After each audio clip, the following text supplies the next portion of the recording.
आपकी जानकारी के लिए बता दें कि किसी जरूरी विषय को लेकर 18 सितंबर से 22 सितंबर तक पार्लियामेंट सत्र पुनः दोबारा बुलाया जा रहा है, जिसमें लोकसभा के 543 सदस्य, राज्यसभा से 250 सदस्य उपस्थित होने जा रहे हैं। इस मौके पर हरियाणा के पूर्व डीजीपी श्री शील मधुर आईपीएस ने सोशल मीडिया के माध्यम से पार्लियामेंट सत्र से आग्रह किया है कि सबसे पहले तो महिलाओं के सम्मान में कम से कम 1/3 आरक्षण पर विधेयक पारित किया जाना चाहिए और साथ ही साथ 3 सालों से तिरंगा के सम्मान में तिरंगा जन्मदिन घोषित करवाने की मांग सादर इंडिया मंच के तत्वाधान में लगातार मांगी जा रही थी। उस पर भी चर्चा कर 22 जुलाई का दिन तिरंगा जन्मदिन के रूप में घोषित किया जाने पर मोहर लगनी चाहिए। ये देश की आन बान शान का मामला है। हर देश अपने झंडे का जन्मदिन बड़े धूमधाम से मनाते हैं, लेकिन भारत एक ऐसा देश है जहां पर अपना तिरंगे का जन्मदिन ही घोषित नहीं। पार्लियामेंट के इस खास सत्र में शील मधुर आईपीएस आह्वान करता है कि देश की आन बान शान में सभी पार्टी के नेताओं से आह्वान है कि इन दोनों मांगों को चर्चा में लाया जाना चाहिए और इसी सत्र में इसे लागू किया जाना चाहिए। अब देखना ये होगा कि इस पार्लियामेंट सत्र में यह विधेयक पास हो पाता है या नहीं, ये तो वक्त ही बताएगा। आप देखते रहिए आपका अपना यूट्यूब चैनल SSN। साथियों, जय हिंद, जय तिरंगा।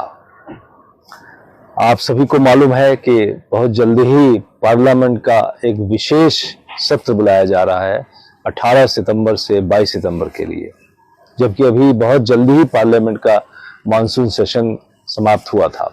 तो कोई विशेष बात होगी, कुछ विशेष आयोजन के लिए कुछ करना होगा, अच्छी चीज, इसलिए शायद ऐसा बुलाया जा रहा है।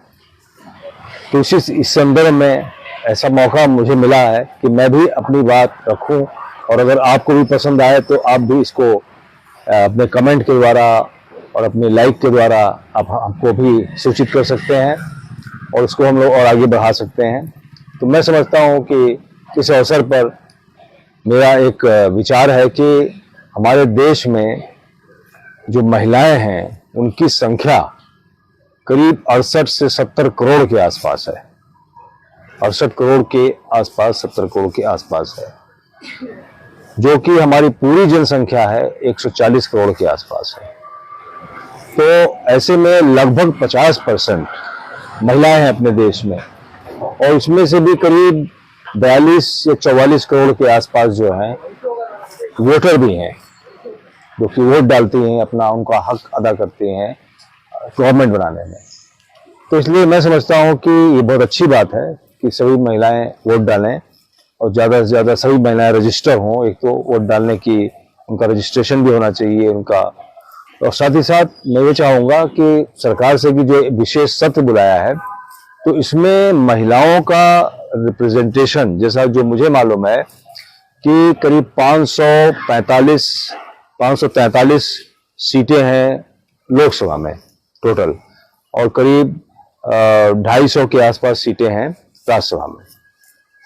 तो लोकसभा में 545 में से लगभग 78 ही महिलाएं हैं, और इसी प्रकार से राज्यसभा में भी बहुत कम है महिलाओं का रिप्रेजेंटेशन। तो जो इतनी संख्या में हैं और जो इतना काम करती हैं, अपने घर को, परिवार को संभालती हैं, तो वो इलेक्शन में वोट भी डालती हैं, तो इन लोगों को भी, और इतनी अच्छी कैपेबिलिटी होती है, इतना अच्छा समर्पण की भावना होती है अपने परिवार के लिए, अपने समाज के लिए। मेहनतकश लोग, मेहनती होती हैं महिलाएं बहुत ही। तो इसलिए उनको मैं समझता हूं कि और अच्छी रिस्पॉन्सिबिलिटी, रोल मिलना चाहिए, और पार्लियामेंट कोई इस अवसर पर एक ऐसा विधेयक पास करे जिसमें महिलाओं का आरक्षण हो जाए। कि महिलाओं का, वैसे तो मैं समझता हूं नैतिकता के आधार पर पार्टियों को खुद ही अपनी तरफ से ज्यादा कैंडिडेट्स महिलाओं को उतारने चाहिए, लेकिन अगर सबको कानून की जरूरत है तभी उतारेंगे, तो ऐसे में मैं समझता हूं कि कानूनी रूप से उनको आरक्षण का अच्छा प्रावधान हो जाए।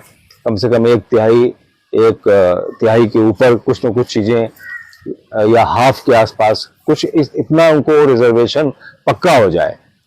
नहीं तो मुझे उम्मीद थी कि सभी पार्टियां अपने आप ही इस चीज को करेंगी कि अपने जब इलेक्शन होता है तो उसमें उनको ज्यादा टिकट दें, लेकिन ऐसा नहीं हो पा रहा है।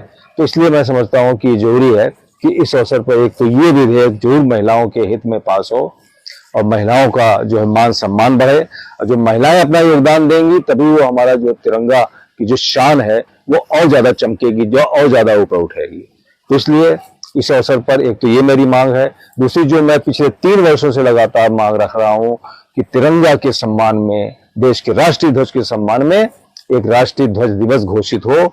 और चूंकि 22 जुलाई को ही इसका जन्म हुआ था, 22 जुलाई 1947 को, इसलिए प्रिफरेबली 22 जुलाई 1947 को इसके लिए इसका जन्म दिवस की घोषणा हो।